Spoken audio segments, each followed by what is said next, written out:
दिलचस्पी लेने वाला, यूपी की राजनीति पर नजर रखने वाला हर व्यक्ति हैरान है कि मायावती अपनी ही पार्टी को मरणासन बनाकर उसका मृत्यु लेख क्यों लिख रही है। वह यह मानने को तैयार नहीं है कि मायावती बहुजन समाज पार्टी को इसलिए खत्म कर रही है क्योंकि उनके भाई आनंद कुमार और पार्टी पर परिवर्तन निर्देशालय यानी ईडी के कई केस चल रहे हैं जो अभी ठंडे बस्ते में है। यह व्यापक रूप से माना जाता है कि मायावती बहुत दबाव में है क्योंकि उनके कथित भ्रष्टाचार के आरोपों की जांच कर रही ईडी और अन्य केंद्रीय सरकारी एजेंसियों द्वारा कार्रवाई का डर है। लेकिन मायावती के भाई के खिलाफ मामला 2009 में कांग्रेस के नेतृत्व वाली यूपीए के शासन काल में दर्ज किया गया था। तब से गंगा में बहुत पानी बह चुका है और यह हमेशा की तरह अदालतों में उलझा हुआ है। कई सालों तक किसी ने उसके बारे में सुना तक नहीं। यह भी एक रहस्य है कि 2007 में अपने दम पर यूपी जीतने के बाद 2012 से बसपा का पतन कैसे शुरू हो गया और आज पार्टी के पास लोकसभा में एक भी सांसद नहीं तथा यूपी में मात्र एक विधायक जो योगी आदित्यनाथ की आभा में कहीं नजर तक नहीं आता।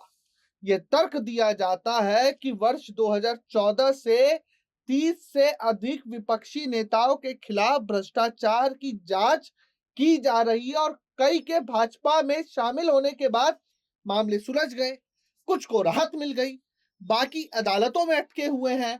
इन 30 राजनेताओं में से 10 तो सिर्फ कांग्रेस के हैं, एनसीपी और शिवसेना से 4-4, तृणमूल कांग्रेस से 3, टीडीपी से 2, सपा, वाईएसआरसीपी और अन्य से 1-1 है। फिर भी यह समझना मुश्किल है कि आनंद कुमार के खिलाफ ईडी के केस के कारण मायावती अपनी पार्टी की निष्क्रियता क्यों बढ़ा रही है या निष्क्रिय करने की ओर बढ़ा रही है पार्टी को। दलित मतदाताओं में आ रही गिरावट को रोकने का कोई प्रयास नहीं कर रही है मायावती और जानबूझकर इस वोट बैंक को भाजपा के हाथों में जाने दे रही है। जल्दबाजी में निष्कासन और वापसी से उन्होंने ये धारणा और मजबूत कर दी है। वह पार्टी को पुनः जीवित करने की इच्छुक नहीं है।